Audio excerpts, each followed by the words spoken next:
மீனராசி என்பர்களே, இந்த மீனராசியை பொறுத்த வரைக்கும் வாழ்வில் வளரக்கூடிய ஒரு காலகட்டம் இருக்குது அப்படின்னா இந்த காலகட்டம் உங்களுக்கு ஒரு உதவிகரமான ஒரு காலகட்டமாக இருக்கும். அது இந்த மீனராசியில் 100% பேருக்கு இது பாசிட்டிவானு கேட்டால் 100% பேர்லாம் இல்லைங்க. ஒரு 70% பேருக்கு இது பரவாயில்ல.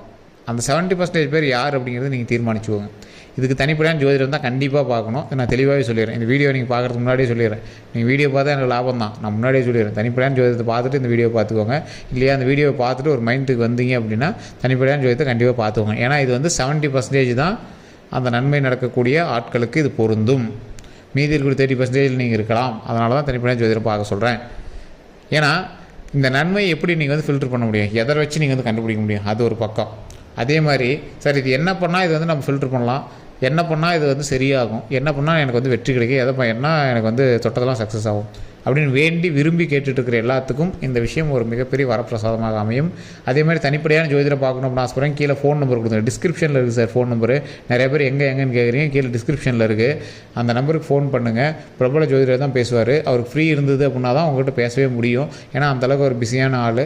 ஸோ முடிஞ்சால் நீங்கள் வந்து ஃபோன் பண்ணி பேசி தெரிஞ்சுக்கோங்க. ஃபோன் மூலமாக எல்லா ப்ராப்ளத்தையும் சால்வ் பண்ணி வைப்பாங்க. ஃபோன் மூலமாகவே நீங்கள் வந்து பேசி சால்வ் பண்ணிக்கலாம். அதேமாதிரி தெளிவாக சொல்கிறேன், ரொம்ப பிஸியான ஆள். ஃபோன் எடுக்கலை அப்படின்னா கொஞ்ச நேரம் கழித்து ட்ரை பண்ணி பாருங்கள்.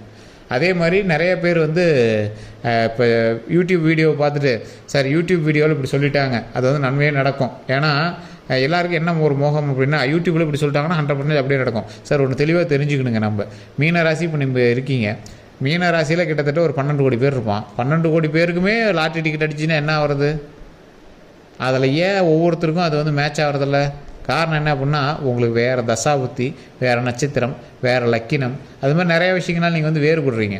அந்த காரணத்தினால் மட்டுமே 100% பேருக்கு அந்த விஷயங்கள் நடக்கிறதில்ல. ஆனால் ஒரு 80% நடந்திருக்கும். காரணம் என்ன? அந்த ராசி உங்களுக்கு மேட்ச் ஆகுது இல்லை, லக்கினம் உங்களுக்கு மேட்ச் ஆகுது இல்லை, அந்த கூட இருக்கக்கூடிய நட்சத்திரமும் கூட இருக்கக்கூடிய ராசி கூட உங்களை வந்து டாமினேட் பண்ணலாம். உங்கள் கூட இருக்கிறாங்க பார்த்தீங்களா, அவங்க கூட உங்களோட ராசியை வந்து டாமினேட் பண்ணலாம். அதனால் கூட உங்களுக்கு கிடைக்க வேண்டிய சக்ஸஸ் வந்து கொஞ்சம் பேக் அடிக்கலாம். அதனால தான் ஃபேமிலிக்கு எப்பவுமே ஒருத்தர் ஜோதிடம் பார்த்தீங்க அப்படின்னா ஃபேமிலிக்கே ஜோசியம் பார்க்கணும். அதுதான் பெஸ்ட்டு. நீங்கள் உங்கள் ஊரில் பார்க்குறீங்க, எங்கே பார்த்தீங்க அப்படின்னாலும் ஒருத்தருடைய ஜாதகத்தை மட்டும் வச்சு ஃபுல்லாக கணிக்கவே முடியாது. ஒருத்தர் இருக்காங்க அப்படின்னா கல்யாணம் ஆயிடுச்சா கண்டிப்பாக எங்கள் ஒய்ஃப் ஜாதகத்தை பார்த்தே ஆகணும். குழந்தை பிறந்துச்சா கண்டிப்பாக குழந்தை ஜாதகம் தான் பழிக்கும், குழந்தை ஜாதகத்தை பார்த்தே ஆகணும். ஸோ அந்தளவுக்கு வந்து நீங்கள் எல்லாத்தையும் முன்னாடி ஃபில்டர் பண்ணி தான் பார்த்தாகணும். அது ஒரு முக்கியமான காலகட்டமாக நீங்கள் வந்து பார்த்து தெரிஞ்சிக்க வேண்டிய ஒரு முக்கியமான விஷயம். சரி சார், இதில் இன்னொரு விஷயம் என்ன அப்படின்னா, இந்த மீனராசிக்காரர்கள் எப்பொழுதுமே பெருமாளை வணங்கக்கூடிய ஒரு ராசி அப்படின்னு சொல்லலாம். பெருமாளுடைய துணை உங்களுக்கு இருக்கும். அதே மாதிரி குலதெய்வத்தினுடைய அருள் எப்போவுமே உங்களுக்கு இருக்கும். அது உங்களுக்கே தெரிய ஆரம்பிக்கும். சார் ஆமாம் சார் நீங்கள் சொன்ன மாதிரி குலதெய்வத்தினுடைய அருள்லாம் இருக்குங்க, அது எனக்கே சின்ன சின்ன சிம்டம்ஸ் தெரியும் அப்படின்னு சொல்லுவீங்க. இது உண்மை அப்படின்னா மறக்காம கமெண்ட்ஸில் பதிவிடுங்க. குறிப்பிட்ட சில மாதங்களுக்கு முன்பாக உங்களுடைய வீட்டில் யாராவது ஒருத்தர் மிஸ் ஆகிருப்பாங்க, அதாவது இதாகிருப்பாங்க, ஏதோ ஒரு விஷயங்கள்னால சில இழப்புகள் நீங்கள் சந்திச்சிருப்பீங்க. இதன் மூலமாக பல கஷ்டங்களையும் நீங்கள் வந்து அனுபவிச்சிருப்பீங்க. எது பாட்டியோ தாத்தாவோ மாமனார் மாமியார் அந்த மாதிரி ஏதோ ஒரு சின்ன விஷயங்களும், சின்ன விஷயம் இல்லை, அது பெரிய விஷயம். அதே மாதிரி அப்படி நடக்காதவங்களுக்கு ஒரு சின்ன விஷயம் ஒரு விஷயம் நடந்திருக்கும். என்ன அப்படின்னா, சில விபத்துக்கள் மூலமாக சின்ன சின்ன விபத்துக்களாவது நீங்கள் சந்திச்சிருந்துருப்பீங்க இதுக்கு முன்னாடி. இதுக்கு மேலே உங்களுக்கு ப்ராப்ளம் கிடையாது. இதுக்கு மேலே வந்து உங்களுக்கு ப்ராப்ளம் கிடையாது. அப்படி இல்லை அப்படின்னாலும் ஏதோ ஒரு அமௌண்ட்டாவது நீங்கள் வந்து மிஸ் பண்ணியிருப்பீங்க. அந்த மாதிரி ஒரு சின்ன விஷயமாக நடந்திருக்கும். சில இழப்புகளை சந்திச்சிங்க அப்படின்னா அது பெரிய விஷயம். ஒரு சின்ன அமௌண்ட்டு இல்லை மொபைல் மிஸ் ஆகிறது, இந்த மாதிரி சில விஷயங்கள்னால உங்களை வந்து ஏதோ ஒரு வகையில் ஒரு இன்டிமேட் மாதிரி உங்களுக்கு வந்து தென்பட்டிருக்கும். ஸோ இது வந்து மீனராசிக்கு கடந்த சில மாதங்களுக்கு முன்னாடி உங்களுக்கு வந்து நடந்திருக்கும். இது நடந்திருந்தது அப்படின்னா மறக்காமல் கமெண்ட் செக்ஷனில் பதிவிடுங்க. ஒரு சிலருக்கு இந்த விஷயங்கள் எதுவுமே இல்லாமல் டோட்டலாக சேஞ்ச் ஆகிருக்கும். அதாவது இப்போ ஒரு இடத்துக்கு வேலைக்கு போய்ட்டுருப்பீங்க, அந்த வேலையிலேருந்து அப்படியே உங்களை ஸ்டாப் பண்ணி எதுக்கு மாற்றினாங்கன்னே தெரியாமல் வேறு இடத்துக்கு மாற்றிருப்பாங்க. வேறு இடத்துக்கு போயிருப்பீங்க, இல்லைனா ட்ரான்ஸ்ஃபர் ஆகிருக்கும், இல்லை ஏதோ ஒரு விஷயத்தினால தொழில் டக்குன்னு பிடிக்க ஆரம்பிச்சிருக்கும், உங்களுக்கு லாபம் டக்குன்னு பிடிக்க ஆரம்பிச்சிருக்கும். இந்த விஷயங்கள் எல்லாமே டக்குன்னு சடனாக நடக்கக்கூடிய சில விஷயங்கள் உங்களுடைய வாழ்க்கையில் நடந்திருக்கும். திருமண வாழ்க்கையோ, குழந்தை வாழ்க்கையோ, இல்லை ஏதோ ஒரு தொழில் சார்ந்த வாழ்க்கையோ, படிப்பு சார்ந்த விஷயத்தில் ஒரு நீங்கள் நினச்சிருப்பீங்க, டக்குன்னு அப்படி வேறு மாதிரி நடந்திருக்கும். ஸோ இந்த மாதிரி சடனாக நடக்கக்கூடிய விஷயங்கள் நீங்கள் வந்து நிறைய அனுபவிச்சிருப்பீங்க சில காலகட்டங்களுக்கு முன்னாடி வரைக்கும். தற்போதைய நிலைமையில் கூட குழப்பமான ஒரு நிலையில் ஒரு சொத்து ரீதியான விஷயங்களில் அந்த மாதிரி விஷயங்களை நீங்கள் வந்து யோசிச்சுட்டு இருப்பீங்க. இது எப்படி நம்ம சரி பண்ணுறது அப்படிங்கிற மாதிரி. இதில் மிகப்பெரிய ஒரு விஷயம் என்ன அப்படின்னா, இதுக்கு முன்னாடி வரைக்கும் நீங்கள் பிளான் பண்ண விஷயங்கள் நீங்கள் பிளான் பண்ண மாதிரி ஒரு 25% நடந்துச்சு அப்படின்னா 75% உங்களுக்கு அப்படியே கொஞ்சம் கடுப்புலேயே நடந்துகிட்டு இருந்திருக்கும். ஆனால் வரக்கூடிய காலகட்டங்களில் எல்லாமே உங்களுக்கு வெற்றிக்கான படிக்கட்டாக தான் வரப்போகுது. ஏன்னா கஷ்டங்களை அனுபவிச்சாச்சு. இன்னும் 20% தான் அதை தாண்டிட்டீங்க அப்படின்னா ஒரு பெரிய கிணத்தையே தாண்டின மாதிரி. இந்த காலகட்டத்தில் நன்மையை மட்டுமே நீங்கள் சுவாசிக்கக்கூடிய ஒரு நேரமாக இருக்கும் பட்சத்தில் நீங்கள் முக்கியமாக ஒரு விஷயம் செய்தே ஆக வேண்டும். என்ன விஷயம் அப்படின்னா,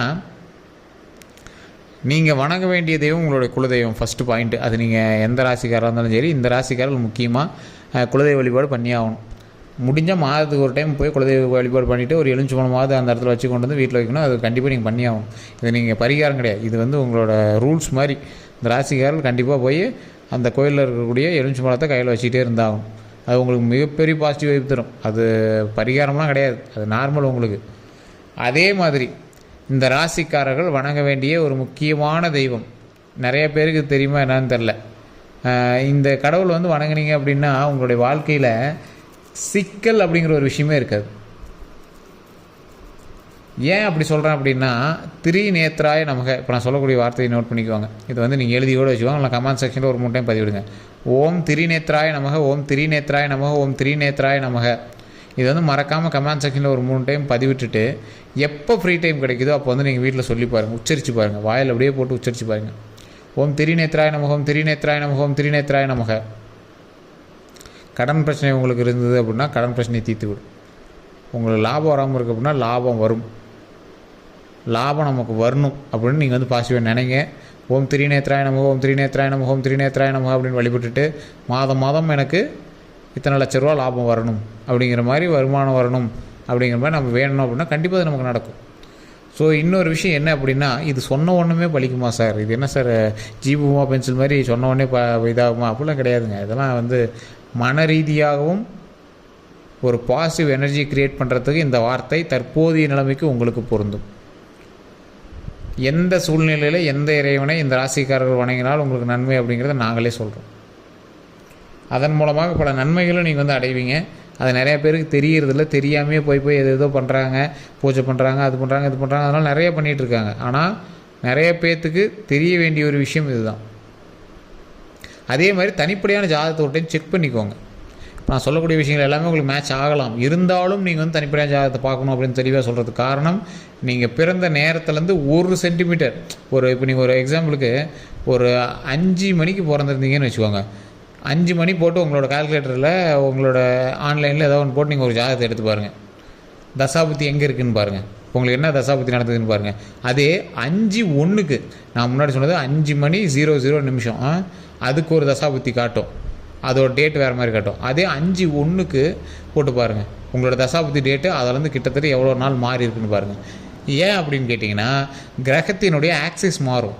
இத்தனை டிகிரி திரும்பிச்சு அப்படின்னா நிறைய ஆக்சிஸ் மாறும்.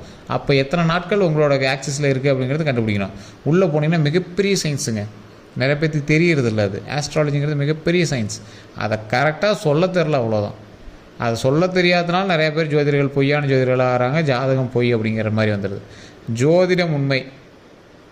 சில ஜோதிடர்கள் அதை பயன்படுத்தி அதை பொய்யாக்க விரும்புகிறார்கள்.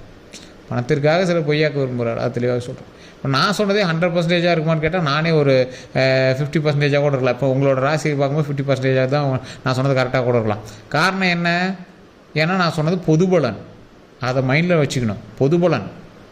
இப்போ நான் சொன்னதில் ஒரு விஷயம் உங்களுக்கு பொருந்தும், இன்னொரு விஷயம் பொருந்தாது. ஆனால் அந்த பொருந்தாத ஒரு விஷயம் இருக்குல்ல, அது இன்னொரு மீன ராசிக்காரர்களுக்கு பொருந்தும். ஏன்னா இப்போ நான் எடுத்தது ஓவரால் எத்தனை தசாபுத்தி இருக்குது, எத்தனை நட்சத்திரம் இருக்குது, எத்தனை லக்கினம் இருக்குது, எத்தனை இது இருக்குது, எல்லாத்துக்கும் மேட்ச் ஆகிற மாதிரி தான் எடுத்து இப்போ நம்ம சொல்லிட்டு இருக்கோம். அதனால தான் நிறைய பேருக்கு அது புரியுறதில்ல. இல்லை யூடியூப்பில் சொல்கிறதுலாம் பொய் அப்படிங்கிறாங்க. சிலர் பொய்யா கூட சொல்லலாம். நம்ம சேனலில் சொல்கிறது எல்லாமே கணிப்பின் பெயரில் சொல்லக்கூடிய ஒரு முக்கியமான உண்மை. அதே மாதிரி கீழே கொடுத்துருக்க நம்பருமே பார்த்திங்கன்னா ஜோதிடர்களினுடைய ஆசானுடைய நம்பர்.